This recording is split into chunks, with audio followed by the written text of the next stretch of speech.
Hi, this is Heather Ann Antonacci, Executive Coach and Chair with Vistage, Florida. And I am joined today by Virginia Hamilton. How are you, Virginia? I'm great. Thank you for having me. Absolutely, my pleasure. So Virginia is the president and founder of K9 Commandos. And I am so excited to have her here because I think this is going to be just a wonderful opportunity to educate those that have never heard of K9 Commandos and what a special project and amazing journey you have had. So let's start there, Virginia. I mean, let's start with your journey and, tell us all about life within K9 Commandos. Well, thank you. Well, I love animals. I have since I was a little girl. In fact, when we grew up military, so I couldn't have a pet because we traveled a lot. So my parents gave me a goldfish, and whenever they weren't around, I'd pull the little guy out of the bowl and I'd give him a kiss and I'd put him back in because, they need to stay in water. And that's an animal lover. Yeah, that's an animal lover. And but I finally got a dog later on named Corky, and ever since then I've always had dogs, cats. We almost got goats, but because of hurricanes, I was afraid of where to put them. But I'm a teacher too, so I teach gifted students, and what that means is kids that have IQs of 130 and higher, and I've been teaching gifted for 18 years. Wow. So I was able to use K9 Commandos as a community service with my kids, but what really got me involved was years ago, we had a Greyhound racing track here come in, and we started an organization called Brevardians Against Racing Canines. I live in Brevard, Florida. Okay. And because we had a highlight track first, and the community was allowed to vote them in, but they didn't give us a voice over the animals. So an organization started to try to prevent that. Obviously we lost, but they are now closing it down. And so now all those dogs are going to have homes, hopefully. Aww. And then I was the education director for Aiding Shelter Animal, they rechanged things, Aiding Space Coast Shelter Animal Projects. That's a mouthful. It is a mouthful. It's Brevard ASAP is what they call themselves. Okay. And then we decided that K9 Commandos needed to be a nonprofit, and it took a lot of my time. So after 7 years with ASAP, I resigned so that I could put all my attention into K9 Commandos. Plus I was volunteering at the shelter. So in 2003, after watching Animal Planet channel, there was a dog obedience trainer there that stated that a lot of dogs were overlooked for adoption and that you could change their behaviors to increase their rates by just training them for minutes per day. So I thought, wow, my kids would love to do that. So I went to my administrator, thank you. And she said, as long as the parents are on board, I'm on board. So everybody from the shelter to a trainer, the students, of course, and then it just, took off from there. The kids came up with the name, they created the logo, everything you see was kid created. It was their project. And so I was at one school and I was taking the kids once a month, but then I realized the only ones that were really benefiting from the training were the students, not the animals, because just like when you teach kids math every day, you've got to practice it. Well, you needed the same approach with the animals. They needed to be trained daily. So I received my first grant, and we opened it up. We had 11 schools at that time, and now 17 years later, we have 30 schools. So all the schools Wow, congratulations. Thank you. Yeah, so we all rotate daily through the shelters, and I have two remarkable trainers, obedience trainers that are with me, and they just they spend their day, they go out every single day with the schools and make sure the kids are training correctly, make sure they're watching the safety rules. And what is really cool about this is most of the kids are gifted, but you said you worked with CEOs, and these kids are teaching them now at a young age to work in their community, be leaders, decision makers. They're going to be CEOs someday. Absolutely, future leaders. Yes, so this is remarkable for them as well. How old are the kids, Virginia? As young as 10. As young as 10. Yeah, fifth graders. Most shelters don't allow kids into the shelters as earlier than 16. They do allow them in because they're getting their community service hours, but K9 Commandos has been the only organization that's been allowed to go in with this young of group. We have parents that have to chaperone. So, you know, we have like a 5-to-1, and a parent stays with each small group, because the kids in small groups go outside and they each get one dog, and they're training them 5 different basic commands. And, you know, and then we have comment cards. And so for each command that they've mastered, they check it off and they write comments, and then the public can go out and see those gold cards and go, oh my gosh, that dog was trained by Commandos. That dog is kid friendly. We should adopt that dog. And that's the whole point of that. Not only to teach kids pet responsibility, spay neuter is a big deal with us, but also to get these animals out of the shelter. And we socialize cats too. So we don't just do dogs, but you know, and the cats love, kids love the cat rooms to go in there and play with them. But that's how it started and how it keeps going on its little journey. Now, Virginia, where are there specific shelters that you work with, or how do you identify, you know, the dogs that the students get to go out and work with? They do. The shelters do. We have 3 shelters in the county waiting for a 4th sanctuary to open. So Okay. One is a county shelter that's run by our sheriff, and then we have a Humane Society and an SPCA, and we do all 3 shelters. We train in all of them, and they decide on the dogs. You know, you have some really my kids read to the dogs too. That's how they start. When they walk in, they read to the dogs. Yeah, it's really cool, because I'll never forget, one staff member was walking through and she said, this is the quietest it's ever been. We need this all the time. Oftentimes, and it's one-on-one, you know, you have the dog in one run and the kid's sitting in front of the commando, let's call him a commando, sitting in front of the rod, and he's just reading to the dog. And oftentimes the dogs take a nap while they're being read to. So this past year, we started working with reactive dogs. Not training them because we just don't know the background, but I started putting kids in front of the reactive dogs to read to them. Oh my gosh, what a difference. They really? got quiet. Yeah, they were quiet too. So this works, this really works. And in fact, I started a program called AIM Humane, where anybody can go to the SPCA and read to the dogs and then go back into the classrooms, and they work on activities and reflecting on their experience. Like some kids scrapbook, some kids make videos, claymation videos, newspapers, write books, anything you can think of, they all do, and they're allowed to select what they want to do. A lot of kids make things for the animals. So like rice socks, they collected socks from parents and rice, and you put them in the socks, tie them up, and they use them to warm them up in the microwave for surgery and for kittens to keep them warm. So anything we can do to help the shelters, we do. What an amazing experience for these children, for these kids, you know, to have, to your point, you know, to not only teach them the importance of getting involved in the community and giving back, but just, I don't know, just to flame that love of animals and, you know, that compassion, you know, in them. So I do have to ask, just kind of thinking about that, I have to make an assumption that the kids will probably more often than not become attached to the dogs that they're working with and that they're training. So how do you handle that? And in some instances, do those families end up adopting the dogs? Yes, we just had 2. One of our teachers, her first visit, and she fell in love and she adopted her dog. And if you go on our website, you'll see some of the great success adoption stories that have been done through the Commandos. But yeah, and you know, I have one parent that's like, you know, the parents say to me, oh my gosh, they're going to ask to bring them home, and they do. And so some have been lucky, some have not, but you know, I've had every single year after the first visit, I usually have somebody that's crying because they didn't want to leave the animal. And people say, how can you do this all the time? And I said, because it's worthwhile to help. I mean, you've got to find your passion, work in the community, and do it your all. But I have girls that cry every year. I have a girl that's crying, and I sit down and I explain, think about this. You just help that dog, and you just help save its life. Now, isn't that worth it? And then the answer is yes. So you know. Getting them to reflect on that. Yes. Absolutely. You know, you mentioned at the very beginning, really, you know, what your goal was in terms of increasing the number, you know, of adoptions. So talk a little bit about that. You know, you've been doing it long enough now. I'm sure there's, you know, you've collected lots of data and seen lots of great results. So what is the impact that this has had on the amount of dogs that have gone through the adoption process now?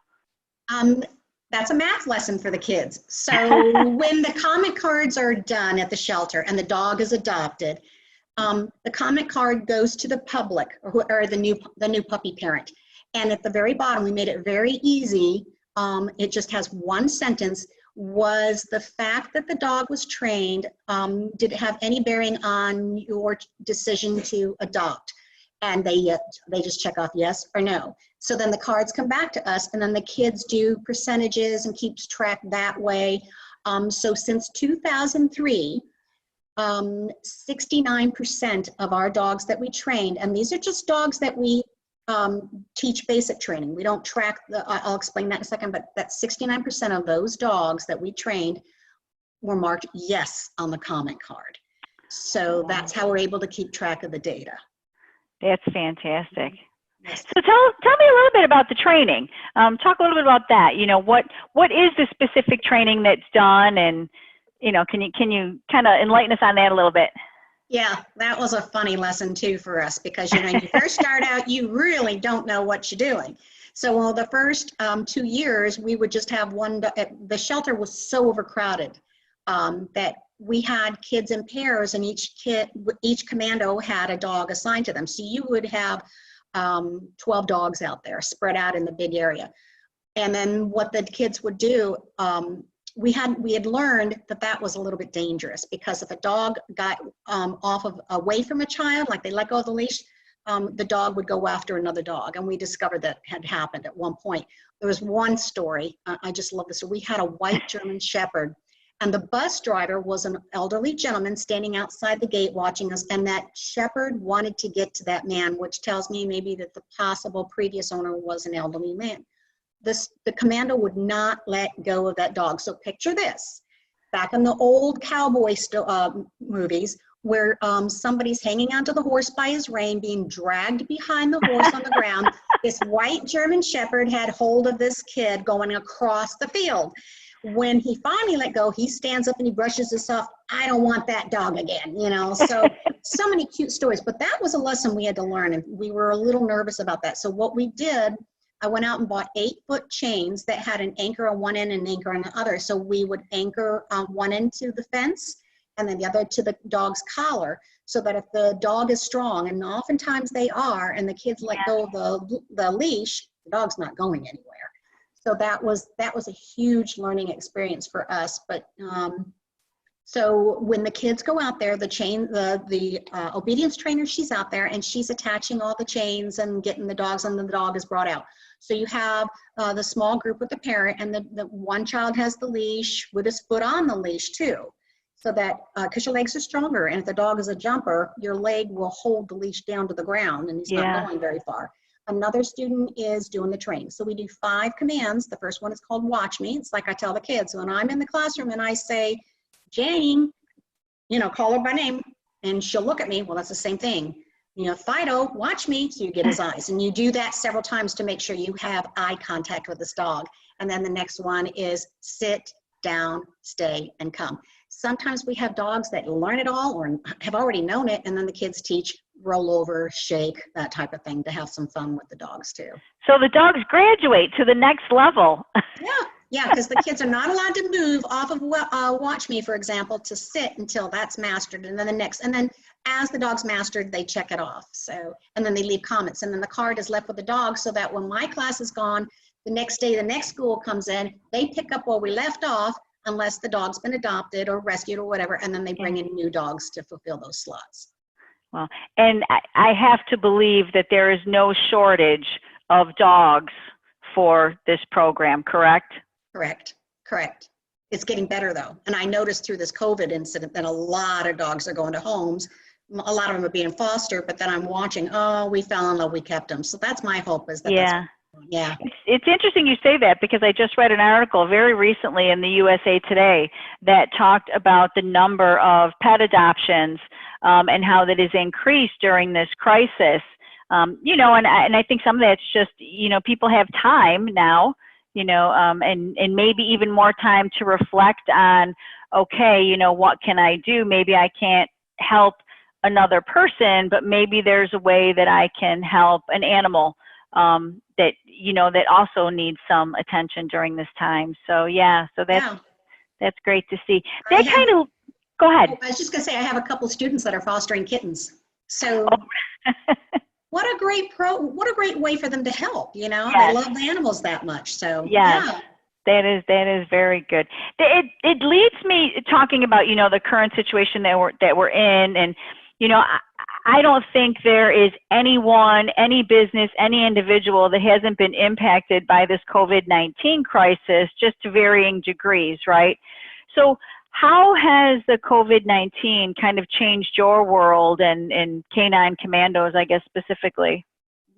Well, you know, we're teaching online, and I know you can't train dogs online. So what we were asking all the students to do is to put a video together, and to make a video. So they're all taking, we want them short, so 15 to 30 seconds, and they're talking, I have asked them, please write down first, how did Canine Commandos change your life, or feelings, emotions, just reach deep and video that. And we're gonna put a collage of all the comments together and put those out to all our donors and businesses, so that they can see that we haven't stopped. We're still doing newsletters. I am taking this time, we just redid the entire website, and then I just wrote 2 more grants. So I'm staying busy and asking the kids to stay busy too with making the videos to help us stay in the forefront. We don't want to be forgotten yet. Yeah. Or ever. So now, is this just kids in the 5th grade? No, it's 5th grade on up. Okay. Some high schools, yes, middle school. So will the kids that maybe didn't have the full opportunity this year because of the COVID-19 and the physical school locations closing, will those kids have the opportunity next school year to get re-involved with the program, or how does that work in terms of the kids being able to get involved? Well, if the teachers have 5th graders, because in Brevard, 6th grade is elementary. So Okay. if you have 5th graders, like there's one school that she has 5th grade so that she can bump them to 6 and let them do it again. But most schools don't have that option. So I've said to parents or kids, when you move to the new school, all you have to do is ask your teacher if they could jump in. That's it. Otherwise, that was probably their last. Although I do put out on Facebook, you know, hey guys, I need this. Even if I have a student that was back from 2003 that reached out to me, he's a pilot, asking if he can join the Commandos and help out. So it's not like it's long gone even for the older kids. So I have parents saying they need community service. Is there anything we can do? And I might find some assignment for them to do. Like one child, she is working on a pit bull site for me. Media and pit bulls, you know, so if they ask and I can think of something, I give it to the older kids that have moved on. You know, unfortunately, when they leave most of them are 6th graders, when they move on to middle school, they may not have the opportunity, but they certainly can reach out and ask if there's anything they can do to help. That's good. So they can still stay involved. That's good. And it's good. There's continuing to look for community service hours as well. Yes. So Virginia, what does the future look like for Canine Commandos? I mean, where do you see it going? You know, maybe, you know, let's say 3 to 5 years or a year from now, or what does that look like? Right now, the Commandos are in Brevard County. We did write a development plan. That was new. And we'd like to see it expand further out into Florida. And what we did was we had gotten very lucky that one of the school board members is now an advisor to the Canine Commandos. His daughter is also going to school to be a veterinarian. So she's helping too over this summer. And because he's also on the Florida Association of School Board Members, he's going to take that development plan and give it to other school board members to bring back to their districts. And the plan is to hopefully get other schools involved in other districts. We'd like to see it go nationwide, you know, but you've got to get the trainers, you've got to get the shelters on board. And it's not like I haven't talked to shelters or anybody outside of Brevard. It's just, but our website has a tab that's just for teachers, for anybody that wants to get involved in how to and things like that. So we'd like to see it expand, and hopefully it will. That's when you look back 17 years ago to, you know, to when you started this. Is it where you thought it would be? Does it look very different from what you envisioned at that point?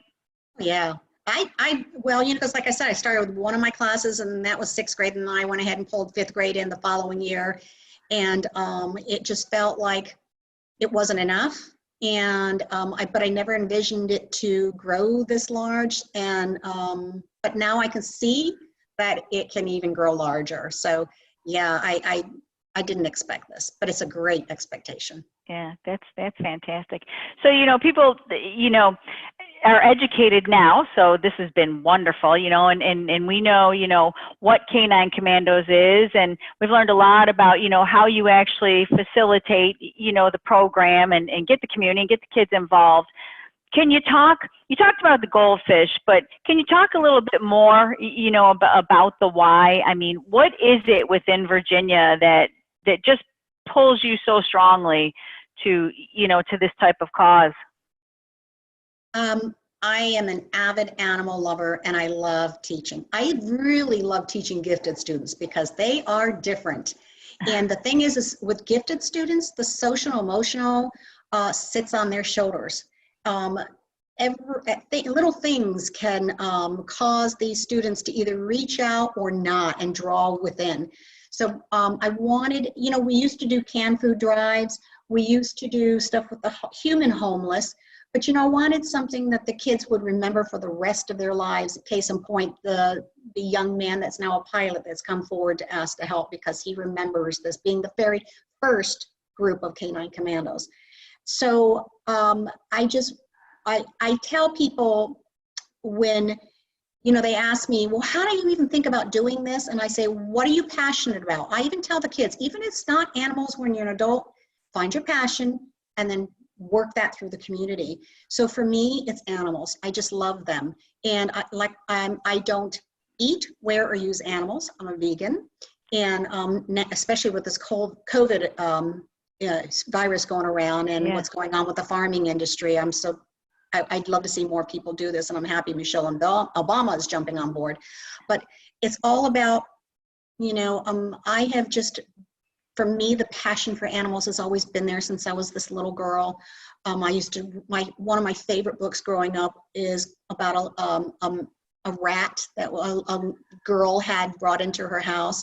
I just found the book. I was a 5th grader, and I just found the book, and I bought it, and I'm reading it thinking, oh my gosh, I would never like this to this day because it talks about lab rats and, you know, but it's just, for me, it's just, I get so, what animals give to a human, the human-animal bond is so very strong. I mean, if you talk about unconditional love, it's only in animals as far as I'm concerned.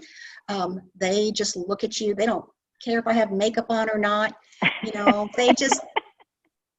it's just a connection that I can't get from anybody else. Sorry, husband.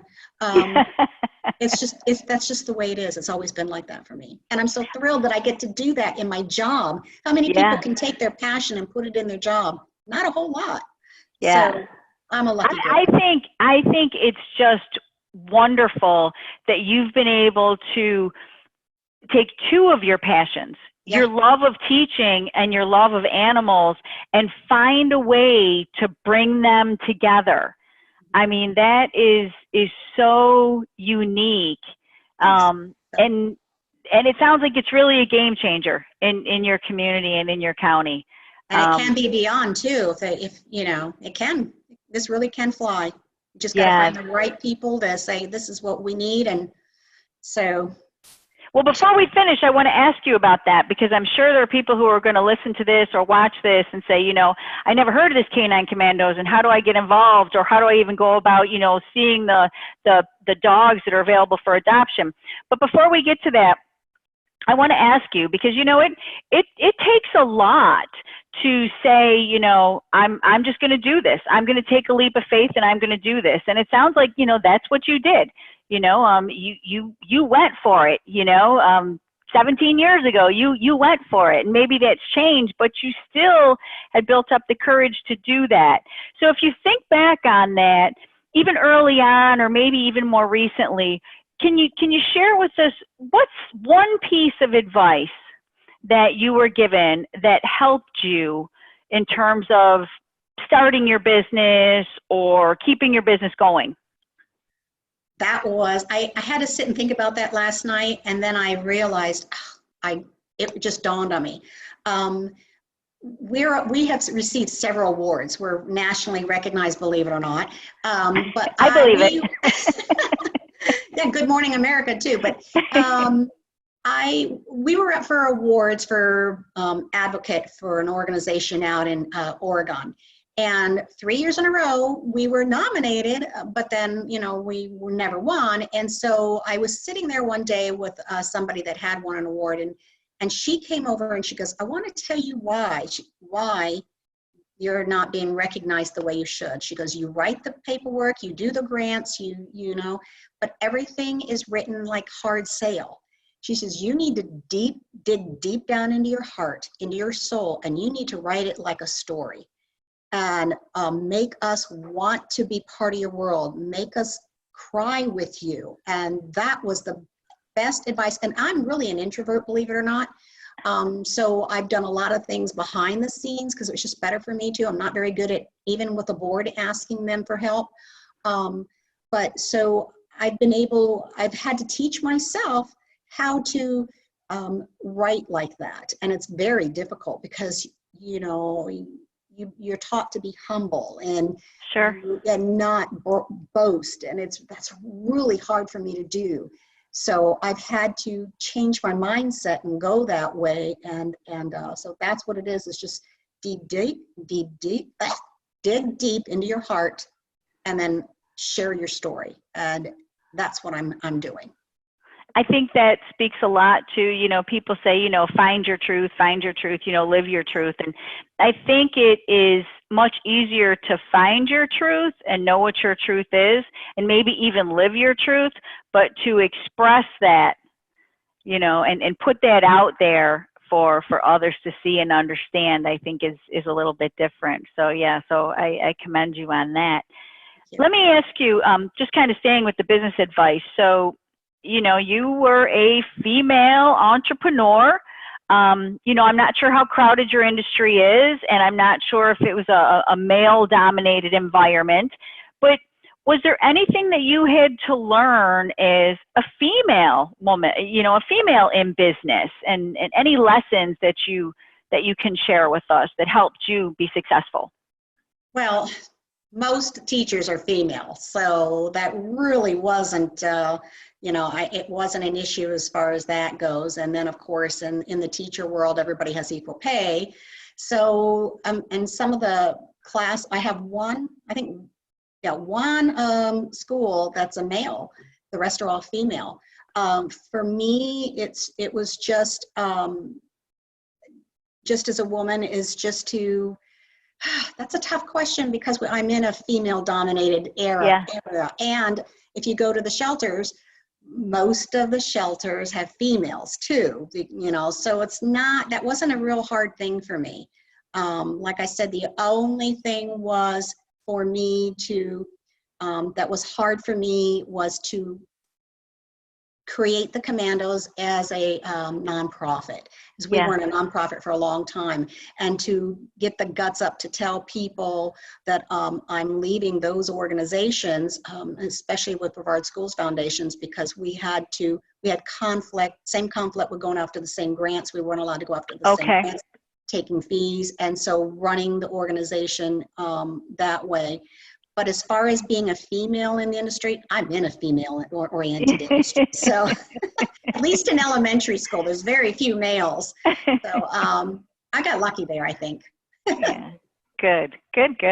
So let's wrap up by, like I said, I'm sure there are people who want to know how they can get involved. So kind of two-part question. How can someone, I work with different business owners throughout the community. So, if I'm talking about this and I find that, a business owner that I know, something I don't know about them is their love of animals. How can someone who has a love of animals or a shared passion find out more or get involved with Canine Commandos? And then part two to that question is, how can someone find out more about these dogs that your organization is working with and possibly become, a loving mom or dad to one of these dogs? Well, Canine Commandos has a website. It's www.caninecommandos.org. Everything you need to know about Canine Commandos is on there. Now, we have one tab that's called its teacher tab. So they can go there and they can find out about how to get involved and also about service learning. Now, the actual act of training the dogs is community service, but you take it one step further, which is this, you go back to the classrooms and you work on projects that reflect on what you've learned. And the reflection of the service is not only helps with the confidence and the self-esteem, but also, believe it or not, academic gains.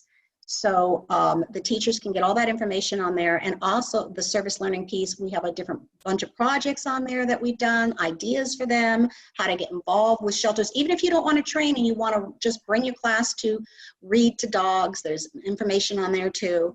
We're on Facebook, we're on Twitter, we're on Instagram, LinkedIn, because that's where you and I found each other. And also the contact information is on there too. And one thing that was that's very important is we cannot run without funding. So we were very fortunate when Animal Magic Films came out and did a huge documentary with us, that the local paper came out too. And when they found out that our funding was, we were really didn't think we were going to be able to go on. They did a beautiful story on us, and donations just flew in. So we got $11,000 just from that one article. That's fantastic. Yeah. So I'm, like I said, I'm sitting here writing grants. I mean, I'm granted out. But yeah, so www.caninecommandos.org. And you said someone could also see the dogs that are available for adoption on the website. Not on our website, but on Facebook. We partnered with a local group that goes into the shelters and talks about, shows pictures and shows the dogs that are available for adoption through the county shelter. And what we do, Canine Commandos, is if our kids have trained that dog, we go on and we talk about what that dog was like so that we can promote that dog even further. So that's how we help with those dogs. But I cannot imagine anybody wanting to come to Brevard County to get a dog when there's so many over, especially like Osceola. Oh my gosh, they need a lot of adoptions there. So yeah, they can go on there. We're everywhere if you can find us everywhere. So. Well, and I have a feeling that you're going to be even larger and have more of a presence as the word continues to get out about what you're doing. I think there are so many positives to take away from this. I mean, what you're doing as a teacher and helping these kids, what you're doing with the pets, what you're doing in the community, and I admire the fact that you have stayed true to this mission. Again, I'll say it, for 17 years, and you just kept it going. So that's fantastic. So Virginia Hamilton, thank you so much for being with us. I am going to ask you to show that beautiful shirt you're wearing so we can get one last look at Canine Commandos.